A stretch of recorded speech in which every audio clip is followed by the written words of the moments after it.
Hello student, welcome to my YouTube channel LCM classes. आप सभी साथियों का स्वागत। जैसा कि आज का जो हमारा टॉपिक है डिफरेंशिएबिलिटी, उससे पूर्व हम जो सेकेंड ग्रेड के सिलेबस में और फर्स्ट ग्रेड के सिलेबस में इस टॉपिक कहाँ पूछा जाता है उसके बारे में थोड़ा देख लेंगे।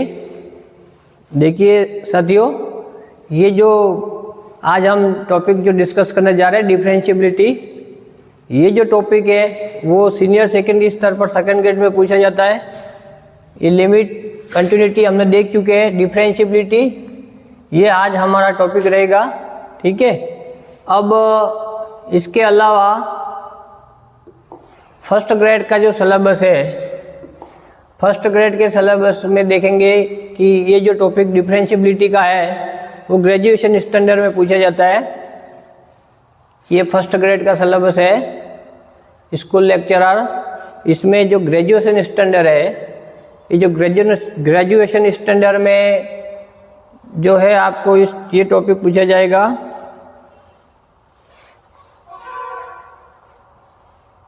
एडवांस कैलकुलस में ये ग्रुप थ्योरी पूरा कंप्लीट हो गया। नॉर्मल ये भी हो गया, नॉर्मल सबग्रुप हो गया, थ्योरी ऑफ इक्वेशन ये बाकी है। एडवांस कैलकुलस, इसमें मीन वैल्यू थ्योरम इसके बाद अपन डिस्कस करेंगे। ये देखिए यहाँ पे sequence and series with conversion property ये भी हो गया। अब यहाँ पे ये जो टॉपिक है ये इसमें ग्रेजुएशन लेवल पे पूछा जाता है। चलिए स्टार्ट करते हैं। डिफरेंशिएबिलिटी, अवकलनीयता। अब सबसे पहले अपन अवकलनीयता की बेसिक जो डेफिनेशन है उसको एग्जाम्पल के द्वारा समझेंगे। उसके पश्चात टू वेरिएबल की जो डिफरेंशिएबिलिटी किस प्रकार से ज्ञात करते हैं उसको भी देखेंगे और इसकी प्रॉपर्टियों को समझेंगे। इसके पश्चात अगली जो क्लास होगी हमारी, उसमें हम इससे रिलेटेड जो प्रॉपर्टियाँ हैं वो और पिछली जो सेकेंड ग्रेड और फर्स्ट ग्रेड एग्जाम में इस डिफरेंशिएबिलिटी टॉपिक से जो क्वेश्चन पूछे गए उसको डिस्कस करेंगे। थोड़ा सा टॉपिक बड़ा है, इसलिए आज अपन इसको बेसिक लेवल से स्टार्ट करते हैं और प्रॉपर्टी तक आज हम देख लेंगे। उसके बाद अगली क्लास में क्वेश्चन ले लेंगे। चलिए स्टार्ट करते हैं। डिफरेंशिएबिलिटी, अवकलनीयता। अब सबसे पहले इसकी डेफिनेशन की फलन बिंदु f, जो फलन f है वो बिंदु c पर अवकलनीय होता है, डिफरेंशिएबल होता है। कब होता है? कि जब LHD = RHD हो, मतलब लेफ्ट हैंड डेरिवेटिव और राइट हैंड डेरिवेटिव दोनों की जो वैल्यू है वो इक्वल हो। इसको अपन लेफ्ट हैंड डेरिवेटिव को f' बिंदु पर अपन चेक करते हैं, f' c - 0 = f' c + 0 इस प्रकार से भी कह सकते हैं उसको। और लिखने का तरीका limit h → 0 f of c - h - fc upon -h = limit h → 0 fc + h - fc upon h, जहाँ h क्या है तो ग्रेटर देन 0 होगा, वेयर h ग्रेटर देन 0। अब इसको याद रखने की टेक्निक, जैसे कल अपनों ने लिमिट और कंटिन्यूटी को देख चुके थे, तो अब लेफ्ट हैंड डेरिवेटिव है तो यहाँ पे डैश आ जाएगा, डेरिवेटिव का मतलब डिफरेंशिएबल हो गया उसका। अब यहाँ पे लेफ्ट हैंड डेरिवेटिव है तो लेफ्ट हैंड जो लिमिट है, जैसे यहाँ पे left hand f of c - c जो पॉइंट उस पर अपन चेक करते हैं, c - h, c की जगह कुछ भी वैल्यू आ सकती है। उसी तरह का जैसे राइट हैंड डेरिवेटिव है तो c + h, right hand limit में से जो फंक्शन की वैल्यू उसको घटाना, इस प्रकार से याद रख ले।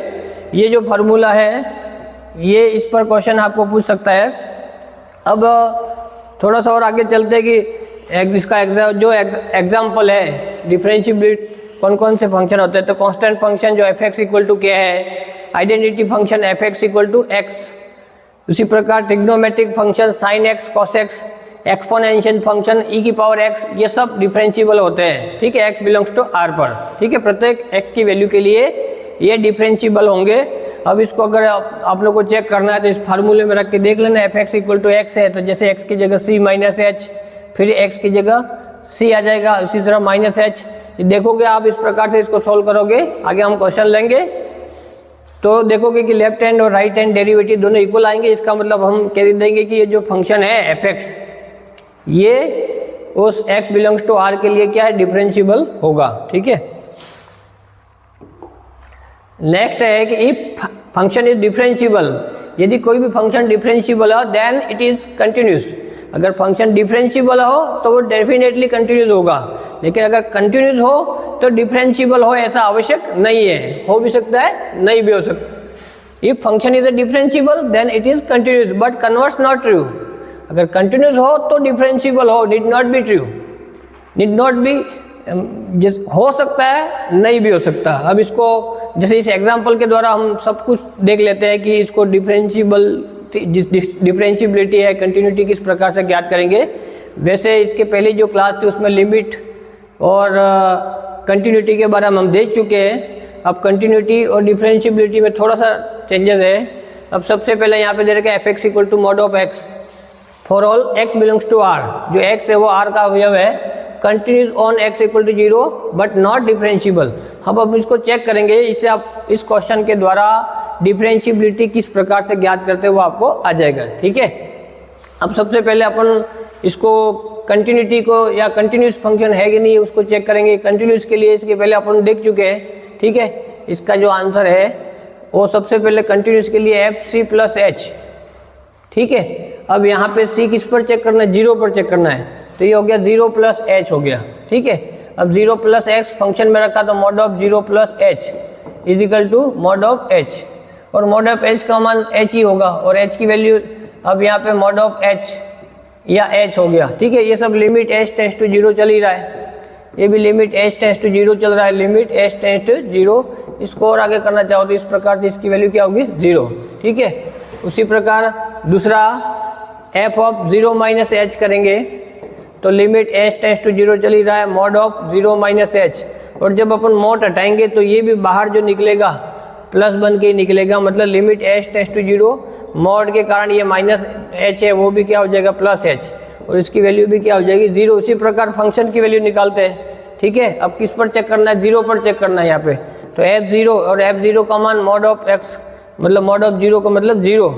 ठीक है, ये तीनों देखो इक्वल है, 1 2 और 3, 1 इक्वल टू 2 इक्वल टू 3, इसका मतलब ये क्या है कंटिन्यूस, ये x इक्वल टू 0 पर क्या होगा कंटिन्यूस होगा। अब अपन इसको चेक करते हैं, डिफरेंशिएबिलिटी देखते हैं। यहाँ पे ध्यान से देख लीजिए, डिफरेंशिएबिलिटी के लिए यहाँ पे एफ डैश। ठीक है, सबसे पहले लेफ्ट हैंड डेरिवेटिव निकालते हैं, एफ डैश सी माइनस 0।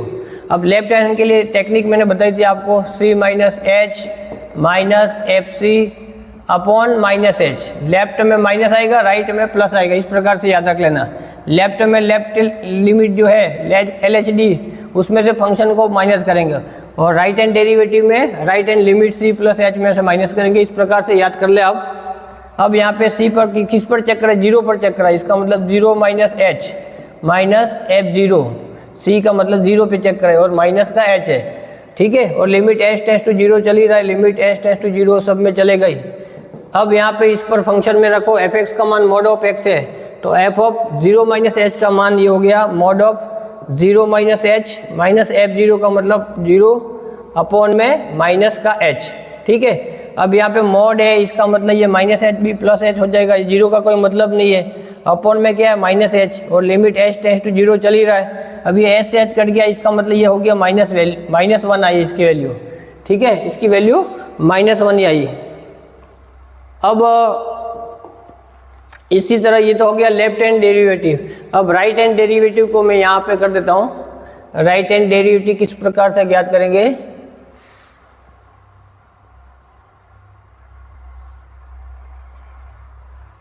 देखिए यहाँ पे f dash right hand derivative का मतलब राइट आर एच डी जिसको बोलते हैं, R H D right hand derivative f dash c plus 0 जिसको बोलते हैं, लिमिट एच टेंड्स टू 0, इसका फार्मूला होता है एफ ऑफ, यहाँ पे राइट हैंड डेरिवेटिव है तो राइट हैंड लिमिट, उसमें फंक्शन की वैल्यू घटा दो और अपॉन में प्लस एच हो जाएगा। ठीक है, उसी प्रकार यहाँ पे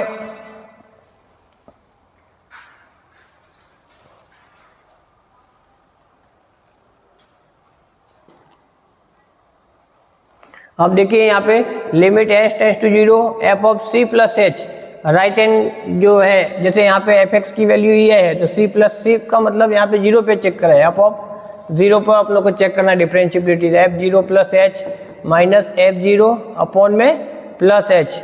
अब रखो यहाँ पे value limit H tends to 0, अब 0 प्लस एच का मतलब ये रखा तो mod of 0 plus H minus F 0 का मतलब यहाँ पे मॉड ऑफ 0 और अपॉन में प्लस एच, ठीक है। अब लिमिट एच टेंस टू 0 चली रहा है, 0 का कोई मतलब नहीं, यहाँ पे मॉड एच का मतलब प्लस एच अपॉन में एच, ठीक है। 0 का कोई मतलब नहीं है, इससे कट गया, इसकी वैल्यू 1 होगी, ठीक है। अब यहाँ पे इसको जैसे अपने -1 आ रहा था, एक तो वैल्यू LHD का मान, और इसका मान क्या आ रहा है RH, राइट हैंड डेरिवेटिव का मान +1 आ रहा है। इसका मतलब लेफ्ट हैंड डेरिवेटिव और राइट हैंड डेरिवेटिव RH ये दोनों इक्वल नहीं है, ये दोनों इक्वल नहीं है। इसका मतलब ये क्या होगा, नॉट डिफरेंशिएबल।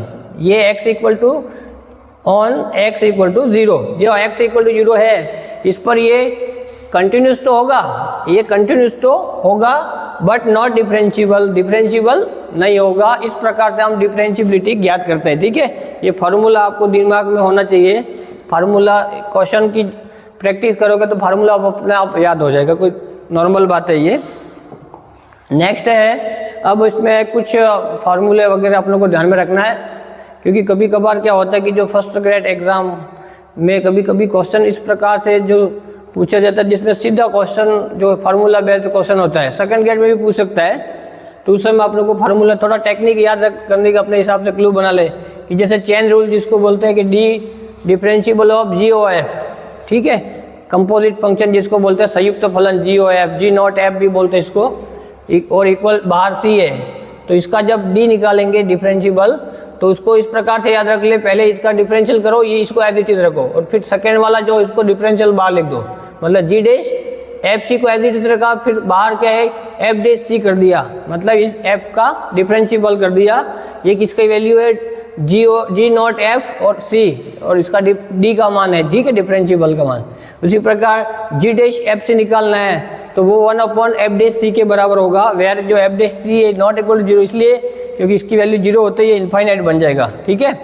अब यहाँ पे इसको याद रखने की टेक्निक थोड़ा देख लेगी। यहाँ पे जब FC का जो G डैश करना है तो ये इसको डैश बना देगा, ये डैश इसको डैश बना देगा, और ये यहाँ से हट जाएगा, इस प्रकार से याद रख ले, और 1/F डैश C, ठीक है। इसमें सीधा ये फार्मूला बेस्ड क्वेश्चन पूछ सकता है, क्योंकि अपने पास उतना टाइम नहीं रहता है कि इसको वहाँ प्रूव करने बैठे, ठीक है।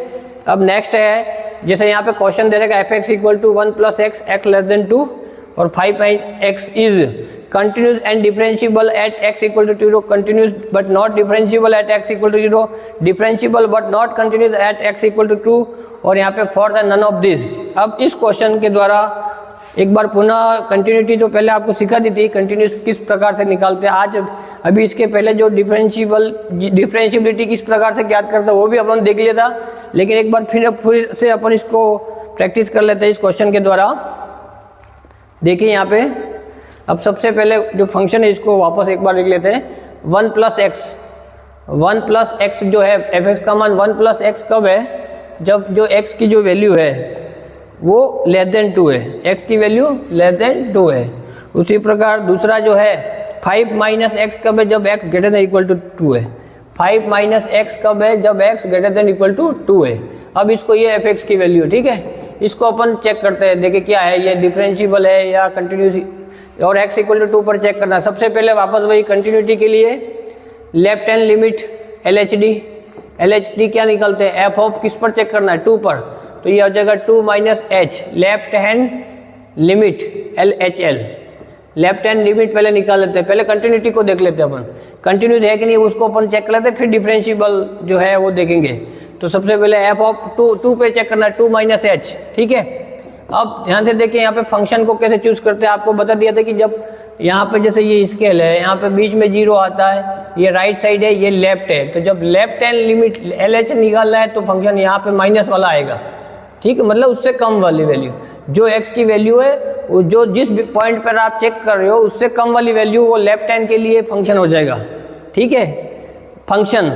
उसी प्रकार राइट हैंड के लिए फंक्शन क्या हो जाएगा कि उससे जो भी x की वैल्यू उस पॉइंट जिस पर आप चेक करो, जैसे यहाँ पे 2 पे चेक करें तो 2 से बड़ा ये वाला वो राइट हैंड लिमिट हो जाएगा, ठीक है, RHL हो जाएगा। अपन लेफ्ट हैंड, तो इसके लिए पहले फंक्शन देख लो, लेफ्ट हैंड लिमिट के लिए फंक्शन x की वैल्यू 2 से कम, अब 2 से x की वैल्यू 2 से कम के लिए फंक्शन ये दे रखा है। अब यहाँ पे f(x) का मान दे रखा है 1 + x, ये अपन पहले फंक्शन जो है वो चूज कर लिया। अब f(x) की जगह यहाँ पे 2 - h आ गया, तो x की जगह 2 - h आ जाएगा, 1 + 2 - h, ठीक है। इस प्रकार से एफ ऑफ 2 माइनस एच की जो वैल्यू है, लिमिट एच टेंस टू चल ही रहा है, लिमिट एच टेंस टू 0 चल ही रहा है, तो 1 + 2 3 माइनस एच, और जैसे ही जब एच टेंस टू 0 रखोगे तो ये 3 आ जाएगा। इसको इक्वेशन नंबर फर्स्ट दे देते हैं। उसी प्रकार R H L right hand limit निकालते हैं तो वो हो जाएगा 2 + h, ठीक है। अब लिमिट एच टेंस टू 0 चल रहा है, 2 + h का मतलब फंक्शन पहले चूज करो। फंक्शन यहाँ पे 2 राइट हैंड का मतलब 2 से बड़ी वैल्यू, तो 2 से बड़े के लिए फंक्शन ये हो जाएगा, ये वाला। तो इसका मतलब यहाँ पे फंक्शन हो गया 5 - x। अब यहाँ पे x की जगह 2 + h है तो ये रख दो, तो ये हो जाएगा 5 - x की जगह क्या आ गया 2 + h, ठीक है। इसको अपन थोड़ा सा सॉल्व करेंगे। लिमिट एच टेंस टू 0 चल रहा है, 5 - 2 तो 3 + h हो जाएगा, 3 + -h हो जाएगा। माइनस का मल्टीप्लाई दोनों में होगा ना। अब जब h टेंस टू 0 इसमें रखोगे तो इसकी वैल्यू भी 3 आएगी। ये इक्वेशन नंबर 2 हो गया, ठीक है। अब इसी प्रकार ये तो हो गया लेफ्ट हैंड लिमिट, ये राइट हैंड लिमिट। अब फंक्शन की वैल्यू निकाल लो, फंक्शन का वैल्यू f2। अब सबसे पहले फंक्शन चूज करो। अब वैल्यू का मतलब इक्वल टू जहाँ पे आ रहा है उसके लिए वो फंक्शन हो जाएगा। अब इक्वल टू कहाँ आ रहा है, यहाँ पे इक्वल टू आ रहा है, देखो ये इक्वल टू, इसका मतलब फंक्शन यही रहेगा। तो ये f(x) की वैल्यू इसमें 2 पर कितना हो जाएगी 5 - x। जब f(x) ये है तो f2 का मान कितना हो जाएगा 5 - 2, x की जगह 2 आ गया तो 2, और इसकी वैल्यू भी 3। इसको इक्वेशन नंबर 3 मान लेते हैं। अब ध्यान से देखिए 1, 2 और 3 ये तीनों क्या इक्वल है, इसका मतलब ये कंटिन्यूज होगा। ये क्या है कंटिन्यूज ऑन x = 2, ये 2 पर क्या होगा कंटिन्यूज होगा, ठीक है। इसी प्रकार अब अपन इसको डिफरेंशिएबिलिटी चेक करते हैं, ये डिफरेंशिएबल होगा या नहीं होगा, ठीक है। अब डिफरेंशिएबिलिटी के लिए एक बात फिर ध्यान से देख लेवे कि इसका फॉर्मूला अपन को याद होना चाहिए। अब इसमें LHD चेक कर दिए, लेफ्ट हैंड डेरिवेटिव चेक करो। अभी बताया था आपको लेफ्ट हैंड डेरिवेटिव के लिए f' - 0, इसकी वैल्यू होती है limit h tends to 0 f of, जब लेफ्ट डेरिवेटिव है तो लेफ्ट लिमिट, इस प्रकार से याद रख लेना, और माइनस का FC जिस बिंदु पर, और मैंने आपको कहा था कि यहाँ पे और अपन में क्या आ रहा है h, ठीक है। उसी प्रकार यहाँ पे जैसे f' c की जगह किस पर चेक करना है, यहाँ पे आप लोग को c की जगह जो चेक करना है, c की जगह कौन बिंदु था 2, इसका मतलब 2 - 0, ठीक है। अब 2 - 0 का मतलब limit h tends to 0 fc, c का मतलब f2 - h, माइनस fc की जगह 2 पे चेक करना और माइनस का h, ठीक है। अब ये तो अपनों ने अभी निकाल लिया, ये वाला, इसकी वैल्यू कितनी थी 3, माइनस f2 की वैल्यू भी 3 है, अपॉन में माइनस h है, ठीक है, अपॉन में माइनस h है। अब 0 - h का मतलब ये 0 हो गया। उसी प्रकार f'2 + 0, f'2 + 0। अब राइट हैंड लिमिट, ये राइट हैंड डेरिवेटिव निकालते हैं। इसी तरह उसको कैसे ज्ञात करेंगे, तो 2 + h माइनस fc का मतलब f2, और अपॉन में क्या है, अपॉन में प्लस h, क्योंकि राइट में प्लस होता है, प्लस की तरफ जाते हैं, लेफ्ट में माइनस की तरफ, इसलिए इस प्रकार से याद रख लेना, यहाँ माइनस यहाँ प्लस, ठीक है। तो अब ये हो जाएगा लिमिट h टेंस टू 0 चल ही रहा है, लिमिट h टेंस टू 0 चल रहा है, f2 + h की वैल्यू अपन निकाली थी, ठीक है। या अगर इस प्रकार से नहीं करोगे तो इसमें सीधा वैल्यू रखोगे थोड़ी दिक्कत आ सकती है। एक काम करते हैं अपन, इसको थोड़ा सा मॉडिफाई कर लेते हैं। जैसे ध्यान से देखिए यहाँ पे, जैसे f2 - h था तो पहले इसको लिमिट देख लो। यहाँ पे 2 माइनस का मतलब उससे छोटा वैल्यू, तो यहाँ पे 1 + x था, तो लिमिट h टेंस टू 0। अब x की जगह क्या आ जाएगा 1 + x, x की जगह 2 - h माइनस f2, f2 का मतलब इक्वल टू यहाँ पे, तो यहाँ पे 2 रख दीजिए, 5 - 2 वो तो 3 आएगा, ठीक है। ये हो जाएगा 3, अपॉन में क्या चल रहा है माइनस का h चल रहा है, ठीक है। इसको थोड़ा सा अपन मॉडिफाई करके सोल्व सीधा करने जाओगे तो हो सकता है आंसर गलत आ जाए, इसलिए थोड़ा सा इसको सोल्व कर लेते अपन h की टर्म में। उसके पश्चात अपन राइट हैंड डेरिवेटिव निकालेंगे, लिमिट h टेंस टू 0। अब 1 + 2 कितना हो गया 3 minus h minus 3 upon minus h, ठीक है। ये 3 से 3 कट गया, अब माइनस h कट गया, तो ये कितना हो गया 1, मतलब यहाँ पे इसको इक्वेशन नंबर 4 ले रहे हो, ठीक है। उसी प्रकार अपन राइट हैंड डेरिवेटिव निकालते हैं, 2 + 0 निकालते हैं, तो limit h tends to 0 f of 2 + h minus f2 और अपॉन में प्लस h। अब जैसे राइट हैंड के लिए, राइट हैंड लिमिट के लिए फंक्शन देख लो, राइट का मतलब 2 से बड़ा, ये x की वैल्यू 2 से बड़ी, ये फंक्शन हो गया। अब इसमें रखो यहाँ पे limit h tends to 0 f2 plus h, इस x की जगह रखा तो ये हो गया 5 माइनस x की जगह 2 प्लस h माइनस f2 की वैल्यू इसमें रखो मान, f2 का मान 5 माइनस 2 तो 3 पहले निकाल भी चुके अपन, और अपॉन में प्लस h चल ही रहा है। अब लिमिट h टेंड्स टू 0 चल रहा है, इसको थोड़ा सॉल्व करो, 5 माइनस 2 कितना हो गया 3, जब इस माइनस का अंदर मल्टीप्लाई करेंगे तो माइनस h, ये माइनस का 3 अपॉन में h, अब ये 3 से 3 कट गया, ये माइनस h अपन प्लस h, और लिमिट h टेंड्स टू 0 चल ही रहा है, लेकिन ये कटेगा तो -1 आएगा। अब यहाँ पे +1 आ रहा था, इसको इक्वेशन नंबर 5 कह देते हैं। अब ध्यान से देखिए कि ये x इक्वल टू 2 पर कंटिन्यूस तो है, लेकिन ये डिफरेंशिएबल नहीं है। क्यों? क्योंकि लेफ्ट हैंड डेरिवेटिव और राइट हैंड डेरिवेटिव इन दोनों की वैल्यू है वो इक्वल नहीं है। जब इक्वल नहीं है इसका मतलब इसमें आप लोगों को देखिए यहाँ पे ऑप्शन कौन सा सही हो जाएगा।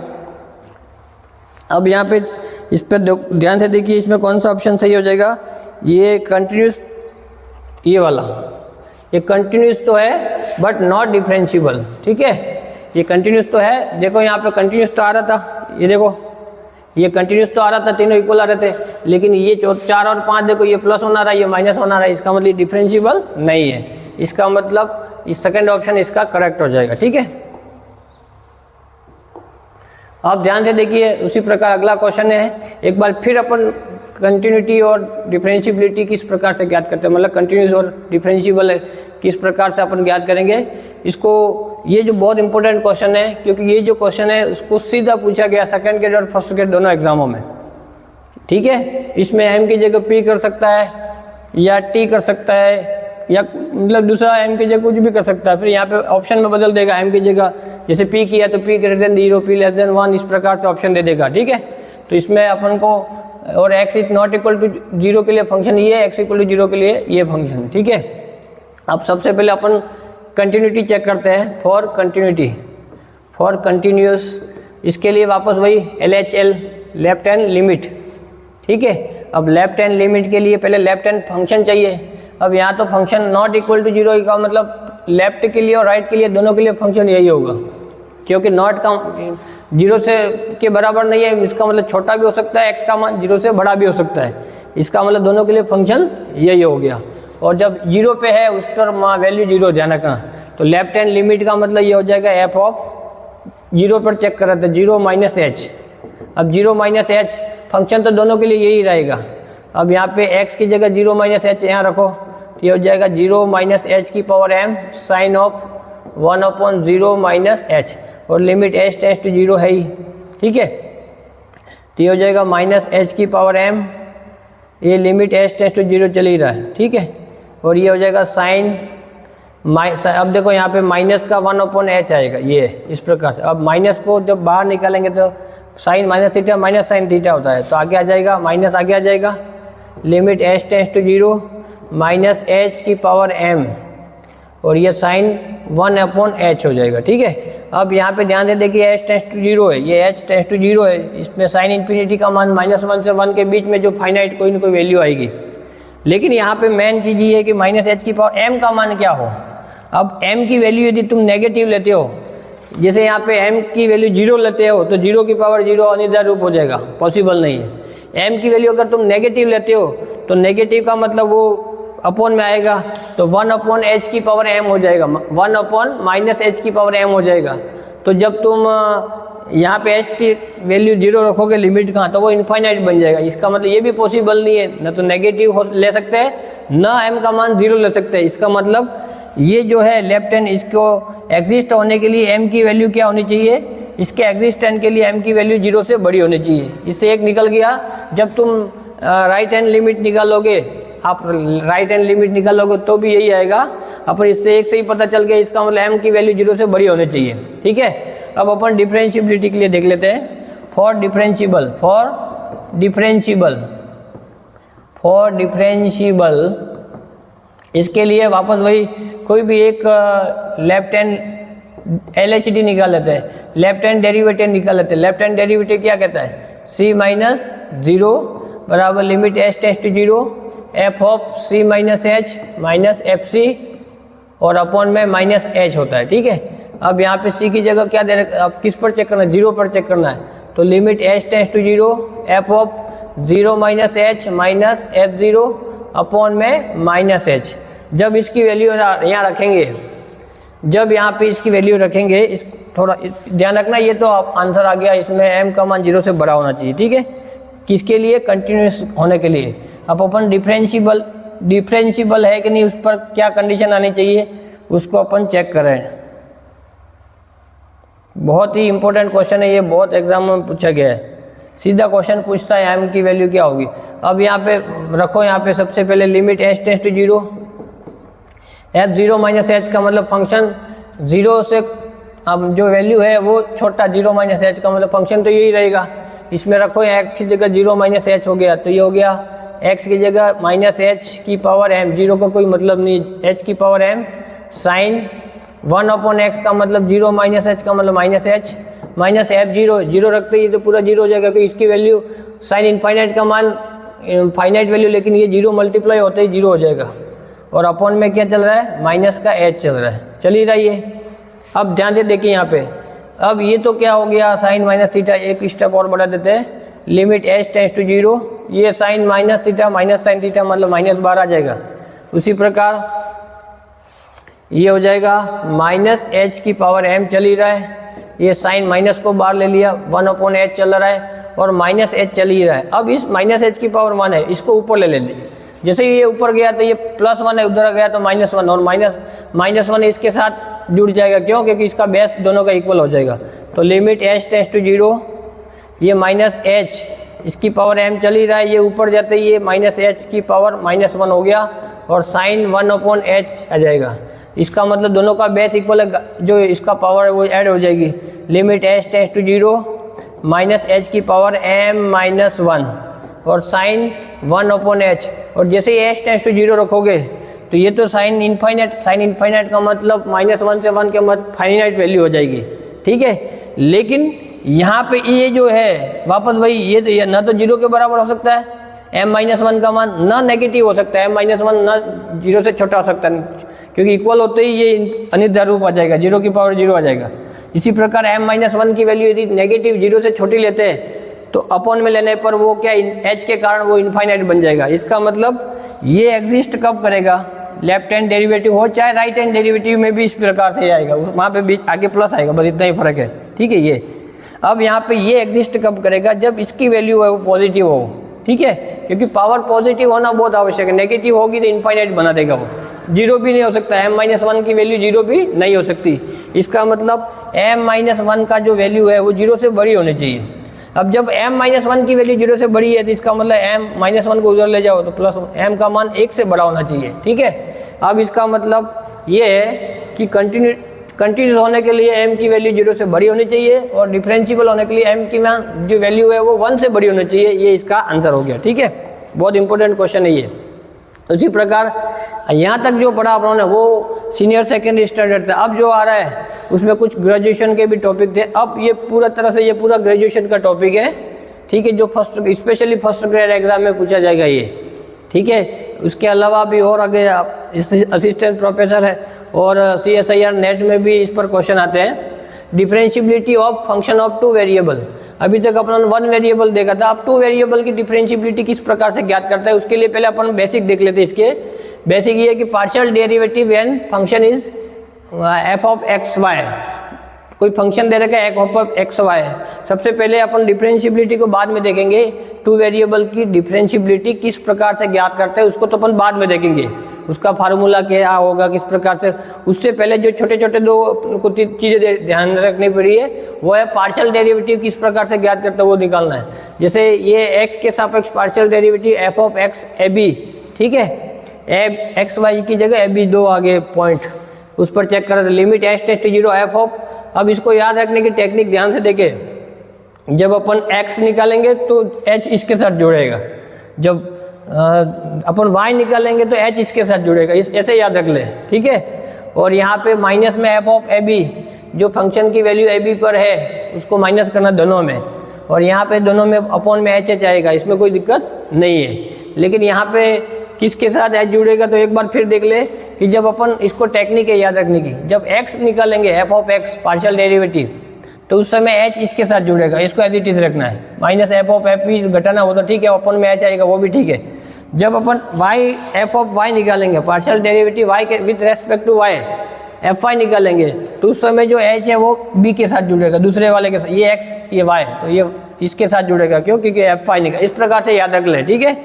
अगर ये जो पार्शियल डेरिवेटिव निकालने का फार्मूला है, जब तक पार्शियल डेरिवेटिव निकालना नहीं आएगा तब तक अपन टू वेरिएबल की डिफरेंशिएबिलिटी जो है उसको अपन ज्ञात नहीं कर सकते। उसका जो फार्मूला वो इसी से बन रहा है। अब if function continuous then partial derivative exist, यदि कोई भी फंक्शन यदि कंटिन्यूस है, यदि कोई भी फंक्शन कंटिन्यूस है, संतत है, तो उसका जो पार्शियल डेरिवेटिव वो एग्जिस्ट करेगा, ठीक है। ये कोई ना कोई उसकी फाइनाइट वैल्यू आएगी, पार्शियल डेरिवेटिव एग्जिस्ट करेगा। But converse need not true, converse need not true का मतलब यदि केवल पार्शियल डेरिवेटिव एग्जिस्ट है तो अपन ये नहीं कर सकते कि वो फंक्शन कंटिन्यूस होगा या नहीं होगा। नीड नॉट ट्रू, हो भी सकता है नहीं भी हो सकता है। एक बार वापस, यदि कंटिन्यूस है तो पार्शियल डेरिवेटिव एग्जिस्ट करेंगे, एफ ऑफ एक्स और एफ ऑफ वाई की वैल्यू एग्जिस्ट करेगी, मतलब कोई फाइनाइट वैल्यू आएगी। लेकिन यदि पार्शियल डेरिवेटिव एग्जिस्ट कर रहे हैं तो यह आवश्यक नहीं है, नीड नॉट बी ट्रू, कि जो फंक्शन है वो कंटिन्यूस होगा या नहीं होगा, हो भी सकता है नहीं भी हो सकता है। अब ये जो बहुत इंपॉर्टेंट है, इस पर क्वेश्चन अपन देख लेते हैं। देखो ये क्वेश्चन, अब सबसे पहले अपन इसका पार्शियल डेरिवेटिव निकालते हैं। जैसे एफ ऑफ एक्स वाई किस पर चेक करें, 0 0 पर, ठीक है। अब पहले फॉर्मूला एक बार वापस लिख लेते हैं, F of X Y A B, ठीक है। मैंने कहा था कि जब अपन x के सापेक्ष करेंगे तो यहाँ पे h इसके साथ जुड़ेगा और b को एज इट इज रखो और इसको as it is A B रख दो, क्योंकि एक्स वाई ए बी पर चेक करना है, ठीक है। ये ए बी क्या है तो पॉइंट है, अपॉन में क्या है h चल ही रहा है, ठीक है। अब उसी प्रकार अब देखो ध्यान से, ये x है ये y है, यहाँ पे x और y की जगह रख दो यहाँ पे, और a और b है, किस पर चेक करना है तो 0 0 पे चेक करना है। इसको थोड़ा और देख लेते अपन, तो ये a और b की जगह 0 0 तो 0 का कोई फर्क नहीं पड़ेगा, तो ये हो जाएगा h, यहाँ b की वैल्यू 0 0 प्लस h ही आएगा। उसी प्रकार ये हो जाएगा f a b की जगह 0 0 अपॉन में क्या आ रहा है h, ठीक है। अब यहाँ पे रखो ये h x है और ये y है, इसमें रखेंगे तो ये हो जाएगा h इंटू वाई की वैल्यू 0, ठीक है, अपॉन में X square plus Y square, तो ये H square plus Y square का मतलब 0 का स्क्वायर। उसी प्रकार माइनस एफ ऑफ 0 0 0 0 पे चेक करेंगे, 0 0 रखते ये पूरा 0 हो जाएगा और अपॉन में प्लस एच चल ही रहा है। जब इसको अपन सोल्व करोगे तो अब यहाँ पे जब इसको सोल्व करेंगे तो ये हो जाएगा, ये 0 के कारण पूरा 0 हो जाएगा, भले अपॉन में कुछ भी उससे कोई मतलब नहीं, अपॉन में एच क्यूब आ जाएगा, लेकिन ऊपर 0 मल्टीप्लाई में है, इसका मतलब यहाँ पे लिमिट एच टेंड्स टू 0 है, सब चल रहा है, लेकिन उसकी जरूरत ही नहीं पड़ेगी क्योंकि मल्टीप्लाई में 0 इसकी वैल्यू 0 हो जाएगी। इसको अपन 1 लेते हैं, ठीक है। उसी प्रकार अपन जो partial derivative with respect to y के सापेक्ष करेंगे तो लिमिट एच टेंड्स टू 0 चल ही रहा है। इसको मैंने टेक्निक बताई थी आपको कि जब y के सापेक्ष है तो y वाले में जोड़ना है h, इसका मतलब a को एज इट इज रखो और b प्लस h कर दो, माइनस फंक्शन में a b पर माइनस होगा अपॉन में h। अब लिमिट एच टेंड्स टू 0, अब यहाँ पे एफ ऑफ ए और बी की जगह वापस वही 0 0 रख दो, तो ये 0 रखते ही 0 प्लस एच ही होता है, माइनस एफ ऑफ 0 0 और अपॉन में एच, ठीक है। लिमिट एच टेंड्स टू 0 रखो एक्स वाई की जगह, ये एक्स और वाई की जगह एक्स वाई, तो ये 0 इंटू वाई की जगह H upon X square plus Y square, तो 0 का स्क्वायर प्लस वाई स्क्वायर का मतलब H square, minus F of 0 0 रखते ये पूरा 0 हो जाएगा। या इसको रखने की जरूरत 0 0 पे सॉरी दे रखा वैल्यू 0 दे रखी, ऑलरेडी 0 दे रखी, यहाँ पे भी ध्यान देना 0 0 को रखने की जरूरत नहीं है, यहाँ पे जब 0 0 हो तब वैल्यू 0 दे रखी है, ठीक है। तो इसका मतलब 0 0 पे सीधा वैल्यू 0 रख देंगे, ये 0 और अपॉन में क्या चल रहा है h, अपॉन में h है ही फार्मूले के हिसाब से 0 का स्क्वायर प्लस h स्क्वायर, यही था X square plus Y square, और इस पूरे के अपॉन में क्या आ जाएगा, ये तो 0 हो गया, ये h, इसमें भी वापस वही। अब लिमिट एच टेंड्स टू 0 है, वो h क्यूब है, लेकिन ऊपर 0 मल्टीप्लाई में हो रहा है, इसका मतलब पूरी वैल्यू क्या हो जाए 0। अब ध्यान से देखिए, ये भी एग्जिस्ट कर रहा है, ये भी एग्जिस्ट कर रहा है, इसका मतलब मैंने कहा था कि यदि कोई फंक्शन जो है वो कंटिन्यूस है तो इसका पार्शियल डेरिवेटिव एग्जिस्ट करेंगे, लेकिन पार्शियल डेरिवेटिव यदि एग्जिस्ट करते हैं तो ये नीड नॉट बी ट्रू, आवश्यक नहीं कि वो कंटिन्यूस है या नहीं है, हो भी सकता है नहीं भी हो सकता है। अब अपन ये तो चेक कर लिया कि ये पार्शियल डेरिवेटिव इस प्रकार से ज्ञात करते हैं। अब अपन चेक करते हैं कि क्या ये फंक्शन कंटिन्यूस है कि नहीं है। ये अपन इसके पहले देख चुके हैं कि टू वेरिएबल जो होता है फंक्शन, जब टू वेरिएबल होता है तो उसकी कंटिन्यूटी किस प्रकार से ज्ञात करते हैं वो अपन देख चुके हैं। एक बार फिर देख लेते हैं कि कंटिन्यूस होने के लिए फंक्शन की वैल्यू लेफ्ट है और राइट हैंड लिमिट सब बराबर होना चाहिए। मैंने आपको इसके पहले जो क्लास उसमें टेक्निक बताई है, जब टू वेरिएबल हो तो एक y इक्वल टू mx पे चेक कर लेना और एक जो उसका जो डिनोमिनेटर हर है उसके परिप्रेक्ष्य में के परिप्रेक्ष्य में देख लेना। यदि सब वैल्यू और उस फंक्शन पे जो पॉइंट है उस पर वैल्यू देख लेना। अब पॉइंट पे वैल्यू 0 0 पे 0 आ रही है, इसका मतलब सब में 0 0 0 आना चाहिए, तो अपन कहेंगे कि ये कंटिन्यूस है फंक्शन, अदरवाइज ये कंटिन्यूस नहीं होगा। अब अपन सबसे पहले इस फंक्शन पॉइंट पे तो 0 आ रहा है, अपन सबसे पहले y इक्वल टू mx पे चेक कर लेते हैं। इसके पहली वाली क्लास में यही बताया था, y इक्वल टू mx रखा यहाँ पे इसके सापेक्ष जब इसमें रखेंगे तो x इंटू y की जगह mx upon x square plus Y square, X square plus Y square, Y square का मतलब एम स्क्वायर एक्स स्क्वायर। जब इसको सोल्व करेंगे तो ये हो जाएगा एम एक्स स्क्वायर, ये X square plus M square X square. ठीक है, अब सबसे एक्स स्क्वायर कट जाएगा, इसका मतलब ये हो जाएगा M upon 1 plus M square. अब ध्यान से देखिए ये एम पर डिपेंड कर रहा है, इसका मतलब यूँ ही पता चल रहा है ये कंटिन्यूस नहीं होगा। ठीक है, क्यों? क्योंकि इसमें जो वैल्यू यहाँ पे 0 आ रही है और ये तो पूरा एक्स स्क्वायर तो कट गया यहाँ पे। ठीक है, और ये तो किस पर डिपेंड कर रहा है? एम पर डिपेंड कर रहा है, इसका मतलब ये कंटिन्यूस नहीं होगा। कंटिन्यूस होने के लिए इस पर भी इसकी वैल्यू भी 0 आनी चाहिए थी। ठीक है, अब इसका मतलब अपन इस ऑप्शन को ध्यान से देखिए, यहाँ पे ये जो कॉन्सेप्ट था, सॉरी ऑप्शन नहीं कॉन्सेप्ट, उस कॉन्सेप्ट में क्या कहते हैं कि कोई फंक्शन कंटिन्यूस है तो उसका पार्शियल डेरिवेटिव एग्जिस्ट करेगा। लेकिन अगर पार्शियल डेरिवेटिव एग्जिस्ट करता है तो ये आवश्यक नहीं कि वो फंक्शन कंटिन्यूस होगा। इसका मतलब ये इसका एग्जाम्पल था। देखो यहाँ पे कि इसमें पार्शियल डेरिवेटिव तो दोनों एग्जिस्ट कर रहे हैं, देखो फाइनाइट वैल्यू आ रही है, लेकिन जब अपनों ने इसको चेक किया तो फंक्शन क्या है? कंटिन्यूस नहीं है। इसका मतलब केवल पार्शियल डेरिवेटिव एग्जिस्ट करने से यह जो है फिक्स नहीं हो जाएगा कि वो फंक्शन कंटिन्यूस है। कंटिन्यूस हो भी सकता है, नहीं भी हो सकता है। ठीक है, ये वाला कॉन्सेप्ट है। अब अगला है फॉर डिफरेंशिएबल। कोई भी फंक्शन अगर टू वेरिएबल का कोई फंक्शन है तो वो डिफरेंशिएबल कैसे होगा? इसके लिए जो फॉर्मूला है F of A plus H, उसमें B plus K minus F of A B equal to A H plus B K plus under root H square plus K square five of H K. ठीक है, यहाँ पे जो ए और B क्या है तो वो पार्शियल डेरिवेटिव है, एक एक्स के विथ रेस्पेक्ट टू एक्स और बी का मतलब partial derivative with respect to Y F Y है। ठीक है, अब यहाँ पे वापस अभी बताया था मैंने पार्शियल डेरिवेटिव किस प्रकार से ज्ञात करते हैं। वो ए और बी की वैल्यू निकाल के इसमें रखेंगे और फिर इस पूरे को फाइव जो है फंक्शन फाइव जो बनेगा उसको चेक करेंगे।